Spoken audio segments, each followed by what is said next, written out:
NCP পার্টির নেতাদেরকে বলছি, তোমরা যদি প্রাণে বাঁচতে হয় বাংলাদেশে নতুন একটা দল গঠন করেছ, যদি আগামীর দিনগুলিতে তোমরা বাংলাদেশের রাজনীতি করতে হয় আর যদি প্রাণে বাঁচতে হয়, তোমরা জামাত ইসলামের সাথে থাকো আর সর্বনয়ে তোমরা সাথে রাখো।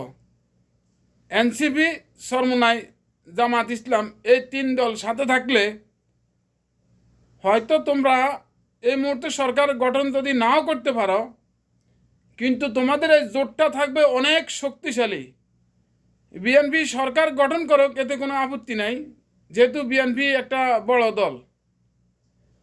বিএনপির ফলবানে বিএনপি লোভ লালসা দেখাইব, বিএনপির ফলবানে যদি পড়ো তো তোমাদের পরিস্থিতি হবে জাতীয় পার্টির মতো। মনে রাখিও, আওয়ামী লীগ যেভাবে কিংস পার্টি হিসাবে বিভিন্ন ছোট ছোট দলগুলারে সাথে রাখছে, কিন্তু সেই দলগুলোর এখন কি অবস্থা তোমরা জানো। এবং জাতীয় পার্টিকে গৃহপালিত একটা পশু বলে দেয়, এরকম একটা ভাবে মনে করো যে জাতীয় পার্টির রাখছে। আজকে জাতীয় পার্টিরও ওই সেম হাল চলতে আছে।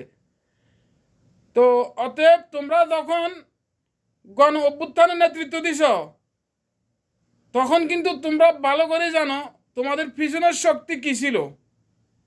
ওই হিসাব কইরা তোমরা এটা মনে করিও না যে তোমরা জামাতকে ছেড়ে চলে গেলে জামাত অসহায় হয়ে যাবে। জামাত ইসলাম অসহায় হবে না, কারণ জামাত ইসলামের একটাই কথা, আমাদের হারানোর কিছু নাই। তারা ওই হিসাবে রাজনীতি করতেছে, আর তোমরা মাত্র রাজনীতির মাঠে আসছো। ওই হিসাবে বলছি, তোমরা তিন দল যদি একটা জোটে থাকো,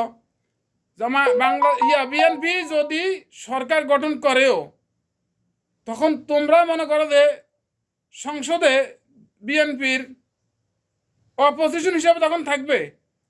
তখন তোমরা সব কিছুতে কাউন্টার দিবার একটা সুযোগ পাইবা যদি তোমরা একটা জোটে থাকো, এই তিন দল, অন্ততপক্ষে এই তিন দল। তো তোমরা যদি ভুল করো, তোমাদের আগামীর রাজনীতির ভবিষ্যৎ আর ভালো হবে না। আমি মনে করি তোমরা জামাতের সাথে থাকো, আগে রাজনীতি শিখো, কিভাবে রাজনীতি করতে হয়, তারপরে তোমরা আস্তে আস্তে রাজনীতিতে সামনে এগিয়ে যাওয়ার চেষ্টা